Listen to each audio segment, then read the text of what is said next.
कहानी की शुरुआत में हम दुनिया के सबसे बड़े और मुश्किल शाओलिन स्कूल को देखते हैं। शाओलिन यानी जहां बच्चों को कुंग फू कराटे सिखाया जाता है। वहां एक लड़का जिसका नाम फैंग था, वो अपनी आखिरी मुकाबले के लिए पूरी तरह से तैयार था, जिससे ये फैसला होगा कि वो शाओलिन बनने के लिए तैयार है या नहीं। फिर वो मुकाबले के लिए एक मंदिर में जाता है और जो टेस्ट होने वाला था वो बहुत ही मुश्किल था, क्योंकि बहुत ही कम लोगों ने इसे पार किया था। टेस्ट में फैंग को लकड़ियों के कुछ कठपुतलियों से लड़ना था, जिससे कुछ बहादुर वॉरियर तारों के जरिए कंट्रोल कर रहे थे।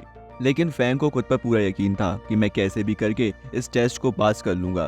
फैंग के पास कुंफू की एक खतरनाक तकनीक कॉपर स्किन थी, जिसमें फैंग काफी माहिर था, जिसकी मदद से उसने यहाँ मौजूद सारे कठपुतलियों को तोड़ दिया। अब यहाँ फैंग सोच रहा था कि सब खत्म हो चुके हैं, लेकिन तभी अचानक से सारे कठपुतलियों के टुकड़े एक साथ जुड़कर एक काफी बड़ी कठपुतली बन गई थी, जिसके सामने फैंग छोटा सा लग रहा था। ये देखकर फैंग समझ जाता है कि इसे इतनी आसानी से हराया नहीं जा सकता, इसलिए वो इस कठपुतली के ऊपर से उछलकर उन सभी तारों को पकड़ लेता है जिससे वॉरियर्स उसे कंट्रोल कर रहे थे। ऐसा करते ही सारे वॉरियर्स नीचे गिर जाते हैं, जिस वजह से वो कठपुतली टूटकर कई टुकड़ों में बिखर जाती है। और इसी के साथ फैंग इस टेस्ट को जीतकर यहाँ से कुंग फू मास्टर बनकर निकलता है। अगले सीन में हम एक ऑफिसर को देखते हैं जो बहुत ही बड़ा बेईमान था, क्योंकि उसने गवर्नमेंट के खजाने से काफी सारे पैसे अपने मकसद के लिए चोरी किए थे। लेकिन वो नहीं चाहता था कि इस बारे में किसी को भी पता चले, इसलिए उसने अपने एक साथी को मरवा दिया, क्योंकि वो भी इस चोरी में उसके साथ था। अब ऑफिसर को उस कागज की तलाश थी जिसमें इस चोरी की सारी जानकारी थी। उस कागज को उसी के साथी ने बनाकर कहीं छुपा दिया था। दूसरी तरफ हम फैंग को देखते हैं जो गाँव आकर अपने बचपन के दोस्त से मिलता है। उनकी एक दोस्त और भी थी जिसका नाम रोंग था। जब ये दोनों रोंग से मिलने जा रहे थे, तब ये रास्ते में एक फाइटर को देखते हैं जो एक आदमी को मारने की कोशिश कर रहा था। उस आदमी को बचाने के लिए फैंग उस पर हमला कर देता है, बट वो फाइटर इतना ताकतवर था कि एक ही मुक्के में फैंग को दूर कर देता है, जिससे वो समझ गया था कि ये फाइटर कोई आम फाइटर नहीं है, इसे हराना काफी मुश्किल है। दरअसल ये फाइटर उस ऑफिसर के लिए काम करता था। ये फाइटर जिस काम के लिए वहां आया था वो ना होने की वजह से वो अपने घोड़े में बैठकर वहां से चला जाता है। तब फैंग भी घोड़े में बैठकर उसका पीछा करता है और अब ये दोनों बाजार के बीचों बीच आकर खड़े हो गए थे। इससे पहले कि वो लोग लड़ाई करते, एक अलग अंदाज में फैंग की मॉम वहां आ जाती हैं और वो कान पकड़ के फैंग को अपने साथ घर ले जाती हैं ताकि वो लड़ाई झगड़े में ना पड़े। पहले तो वो फैंग की काफी पिटाई करती हैं और उसे घर में कैद करके बाहर जाने से मना करती हैं, पर फैंग कहाँ घर में आराम करने वाला था। जैसे ही उसे मौका मिलता है वो चोरी छुपे घर से भागने लगता है। वो कपड़े पहन ही रहा था कि तभी उसे वहां एक लड़की दिखाई देती है। अब इससे पहले कि फैंग उससे पूछता कि तुम यहाँ क्या कर रही हो, वो लड़की बहुत सारे सिपाहियों को उनकी तरफ आता हुआ देख फौरन छुप जाती है। वो सिपाही फैंग के पास आकर उससे पूछते हैं कि क्या तुमने यहाँ किसी लड़की को देखा है, लेकिन फैंग लड़की की जान बचाने के लिए सिपाहियों से झूठ बोलकर उन्हें गलत रास्ता दिखा देता है। लड़की बाहर आकर फैंग का शुक्रिया अदा कर ही रही थी कि तभी रोंग और फैंग का वो मोटू दोस्त भी वहां आ जाते हैं। रोंग ने जब उन दोनों को साथ देखा तो वो दुखी होते हुए मोटू से कहती है कि देखो ये लड़की मेरे बचपन के दोस्त के साथ क्या कर रही है। दरअसल रोंग मन ही मन फैंग को प्यार करती थी। इसके बाद रोंग नाराज होकर वहां से चली जाती है, लेकिन फैंग भी उसे समझाने के लिए उसके पीछे पीछे भागता है। फैंग का दोस्त जब जा रहा था तो एक सिपाही उसे रोककर उसे एक आदमी की तस्वीर दिखाते हुए उससे उसके बारे में पूछता है। दरअसल ये तस्वीर रोंग की डैड की थी, इसलिए वो मोटू उनसे झूठ बोलता है कि मैं इसे नहीं जानता। घर जाकर मोटू ये सारी बात रोंग को बताता है कि कुछ सिपाही तुम्हारे डैड को ढूंढ रहे हैं, लेकिन रोंग बिना कुछ रिएक्शन दिए मोटू को वहां से जाने के लिए कहती है।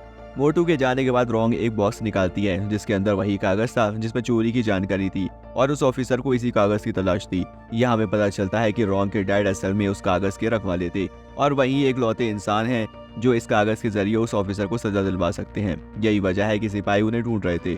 अगले दिन फैंग रोंग के घर जाता है उसे समझाने के लिए, लेकिन मोटू उसे बताता है कि रोंग तो घर में है ही नहीं, वो तो गायब है। और साथ ही वो ये भी कहता है कि मेरे हिसाब से रोंग को उस बिजनेसमैन ने अगवा कर लिया है, क्योंकि कल उसके लोग रोंग के डैड को ढूंढ रहे थे। ये सुनते ही फैंग फौरन बिजनेसमैन को ढूंढने के लिए निकल पड़ता है जो शहर में लोगों से लड़ रहा था। फैंग उसके पास जाकर रोंग के बारे में पूछता है, जिसमें वो जवाब देता है मुझे क्या पता तुम्हारी दोस्त कहाँ है। इसी बात पे दोनों के बीच लड़ाई शुरू हो जाती है। फैंग ने अपने कुंफू स्टाइल से बड़ी आसानी से उसे हरा दिया, पर फैंग हैरान तो तब होता है जब बिजनेसमैन हंसकर अपनी हार कबूल करते हुए कहता है बस अब बहुत हुआ, मैं हार गया हूँ और अब तुम ही मेरे दामाद बनोगे, क्योंकि मैं अपनी बेटी के लिए रिश्ता ढूंढ रहा था और मेरी शर्त थी कि जो मुझे लड़ाई में हरा देगा मैं उससे अपनी बेटी की शादी करवा दूंगा, और आज वो काम तुमने कर दिया। तो उसकी बात सुनकर फैंग समझ जाता है कि ये सच में रोंग के बारे में कुछ नहीं जानता, लेकिन मैं अगर जरा भी यहाँ रुका तो ये अपनी बेटी की शादी जबरदस्ती मुझसे करवा देगा, इसलिए वो तुरंत वहां से भाग जाता है। फैंग वापस घर पहुंचकर देखता है कि रोंग वापस आ गई है, जो उन सबसे कहती है कि मैं तो कभी अगवा हुई ही नहीं थी, मैं तो अपनी मर्जी से बाहर किसी काम से गई थी। और अब तुम दोनों कोई ड्रामा नहीं करोगे। मैं जानती हूँ तुम्हारा इस लड़की के साथ चक्कर है, इसलिए तुम दोनों यहाँ से चले जाओ। घर जाते वक्त फैंग और उस लड़की को बिजनेसमैन के लोगों ने घेर लिया था और बिजनेसमैन वहाँ आकर उस लड़की से पूछता है कि मेरी बेटी तुम इतने दिनों से कहाँ गायब थी। ये सुनकर फैंग को पता चलता है कि असल में ये लड़की ही बिजनेसमैन की बेटी है और इसी के लिए वो रिश्ता ढूंढ रहा है। और यहाँ बिजनेसमैन फैंग को बताता है कि मेरे आदमी रॉन्ग के डैड को इसलिए ढूंढ रहे थे क्योंकि ऑफिसर ने ऐसा करने के लिए कहा था। दरअसल ये बिजनेसमैन ऑफिसर का आदमी था। ये सुनकर फैंग को एहसास होता है कि जरूर रॉन्ग की जान को खतरा है, इसलिए वो उसे बचाने के लिए फौरन उसके घर की तरफ भागता है, लेकिन तब तक काफी देरी हो गई थी। ऑफिसर के लोगों ने पहले ही रॉन्ग और उसके डैड को ढूंढकर पकड़ लिया था। ऑफिसर का सिपाही रॉन्ग के डैड से कागज मांगता है, लेकिन जब वो देने से इनकार करते हैं तब सिपाही कहता है अगर तुमने ये कागज मुझे नहीं दिया तो मैं तुम्हारी बेटी को मार दूंगा। ये सुनकर रॉन्ग के डैड ने उस कागज को अपनी बेटी की जान बचाने के लिए खुद की कुर्बानी दे दी, तलवार से अपना गला काट कर। तभी वहाँ फैंग आ जाता है। इससे पहले कि वो रॉन्ग के डैड को बचाता काफी देर हो चुकी थी क्योंकि तब तक वो मर गए थे। सारे सिपाही फैंग को देखकर उस पर हमला कर देते हैं, लेकिन फैंग बड़ी आसानी से सबको मारने लगता है, किसी को मुक्का मारकर तो किसी को कोनी मारकर। फैंग उन सबको दूर दूर फेंकता जा रहा था। ये देखकर वहाँ बचे हुए सिपाही रॉन्ग के गले में चाकू रखकर वहाँ से निकल जाते हैं। दूसरी तरफ ऑफिसर को पता चलता है कि उसके मिशन में फैंग नाम का लड़का रुकावट बनकर आ गया था, जिस वजह से उसके सिपाही वो कागज हासिल नहीं कर पाए। जिसके बाद ऑफिसर फाइटर को बुलाता है और उसे हुक्म देता है कि कैसे भी करके फैंग को मार कर मुझे वो कागज ला कर दो। लेकिन फाइटर को ये चीज अच्छी तो नहीं लगती, फिर भी उसे ऑफिसर के सामने झुकना पड़ता है। अगले सीन में फैंग को एक खत मिलता है जिसमें लिखा हुआ था रात में वो कागज लेकर तुम पहाड़ी वाले रास्ते में आ जाओ और अगर तुम ना आए तो हम रॉन्ग को मार देंगे। रात को कागज लेकर फैंग बताई हुई जगह पर पहुंच जाता है। वो आराम से उस कागज को सिपाही के हवाले कर देता है। अब जैसे ही वो सिपाही उस कागज को खोलता है तो उसे पता चलता है कि ये कागज तो नकली है। जिसके बाद फैंग और फाइटर के बीच लड़ाई शुरू हो जाती है। लड़ाई के वक्त फाइटर के डैड ने फैंग पर जहरीला पाउडर डाल दिया था, जिस वजह से फैंग की शक्तियां काफी हद तक कम हो गई थी। लेकिन इसमें फाइटर के डैड भी काफी जख्मी हो गए थे और फाइटर का ध्यान अपने जख्मी बाप पर था, इसलिए वो उन्हें वहां से ले जाता है। अब जैसे ही सिपाही फैंग को मारने के लिए खुद आगे बढ़ता है तभी वहाँ उसकी मॉम और बिजनेसमैन आकर फैंग को बचा लेते हैं। इसके बाद फैंग को घर लाकर उसे जड़ी बूटियों वाला पानी से नहलाया जाता है ताकि जहर का असर खत्म हो जाए। दूसरी तरफ वो ऑफिसर उस फाइटर से काफी नाराज था, इसलिए वो उसे कहता है कि मैं तुम्हें जान बचाने का आखिरी मौका देता हूँ, तुम जाकर फैंग को मारकर वो कागज लेकर आओ वरना हम तुम्हें मार देंगे। फाइटर के पास और कोई रास्ता न होने की वजह से वो अपने डैड को वहीं छोड़कर फैंग को मारने निकल जाता है।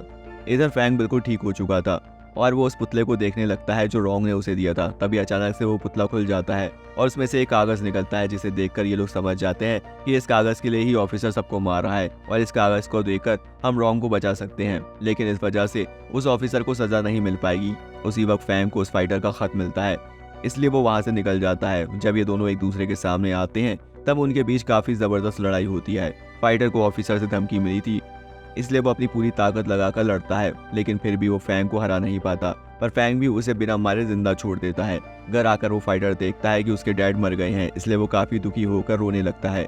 दूसरी तरफ फैंग का दोस्त मोटू ऑफिसर के घर के बाहर पहुंचता है और कहता है मेरे दोस्त रॉन्ग को छोड़ दो और बदले में तुम्हें ये कागज दे दूंगा। उसके इस बात पर जख्मी रॉन्ग को लाया जाता है। रॉन्ग के कपड़े और चेहरे में खून लगा हुआ था, जिससे साबित होता है कि उसे इस कागज के लिए काफी ज्यादा टॉर्चर किया गया था। अब मोटू जैसे ही वो कागज देने जाता है कि तभी बीच में फैंग आकर उसे रोक देता है। उसी वक्त फैंग की मॉम और बिजनेसमैन भी वहां आ गए थे और ये सारे लोग एक होकर ऑफिसर के सिपाहियों से लड़ने लगते हैं। आखिरकार ऑफिसर और फैंग के बीच में लड़ाई होती है। ऑफिसर कुंफू के सबसे खतरनाक लेवल का माहिर था और आज पहली बार फैंग को यह एहसास होता है कि मेरी टक्कर बहुत ही ताकतवर आदमी से हुई है। वो ऑफिसर जैसे ही एक जोरदार मुक्का फैंग को मारता है, फैंग का कॉपर स्किन भी उसके सामने टिक नहीं पाता। फैंग जख्मी हो गया था और उसके मुंह से खून आने लगता है। इसे कमजोर पाकर ऑफिसर जैसे ही तलवार का टुकड़ा उसकी तरफ फेंकता है तभी सामने रॉन्ग आ जाती है, जिस वजह से तलवार का टुकड़ा उसके दिल के आर पार हो गया था और वो बेचारी फैंग को बचाते बचाते खुद मर जाती है। ये देखकर मोटू को बहुत गुस्सा आता है और अब वो जैसे ही ऑफिसर को मारने के लिए आता है तभी ऑफिसर उसे भी एक जोरदार मुक्का मारकर दूर फेंक देता है, जिस वजह से उस बेचारी की भी मौत हो जाती है। फैंग की मॉम और बिजनेसमैन को भी बंदी बना लिया जाता है। तभी उसी वक्त अचानक से वो फाइटर आकर ऑफिसर को मारने लगता है, क्योंकि उसी वजह से फाइटर के डैड की मौत हुई थी। इसी मौके का फायदा उठाकर बिजनेसमैन फैंग को समझाता है कि तुम जल्दी से कागज लेकर यहाँ से भाग जाओ, वरना कागज मिलते ही ये हम सबको मार देगा। अब फैंग न चाहते हुए भी कागज लेकर वहां से भाग जाता है।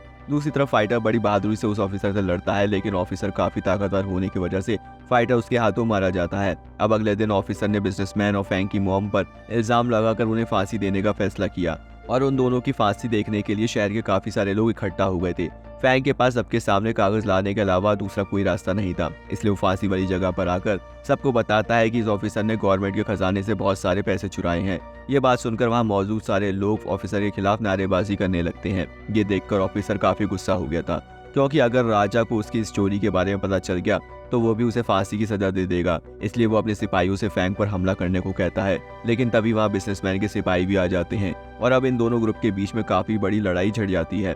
यहाँ दोबारा से फैंग और ऑफिसर एक दूसरे के आमने सामने होते हैं, लेकिन इस बार फैंग अपनी ताकत के साथ दिमाग का भी इस्तेमाल करता है। वो जैसे ही एक रस्सी खींचता है, एक बड़ी सी लकड़ी जाकर सीधा ऑफिसर के सीने में लगती है, जिस वजह से ऑफिसर जख्मी हो गया था। उसे कमजोर पड़ता देख फैंग ने उसके ऊपर एक के बाद एक मुक्कों की बारिश कर दी और आखिर में कॉपर स्किन वाला मुक्का जैसे ही उसे मारा वो काफी दूर जाकर गिरता है। तभी वहाँ राजा का एक खास ऑफिसर अपनी पूरी फौज के साथ आता है, जिसके बाद फैंग उन्हें वो कागज दिखाता है और इससे साबित हो जाता है कि ऑफिसर ने खजाने की चोरी की थी। इस वजह से राजा का वो खास ऑफिसर उसे कैद करवा देता है फांसी देने के लिए। और इसी के साथ यहाँ इस मूवी का एंड होता है दोस्तों।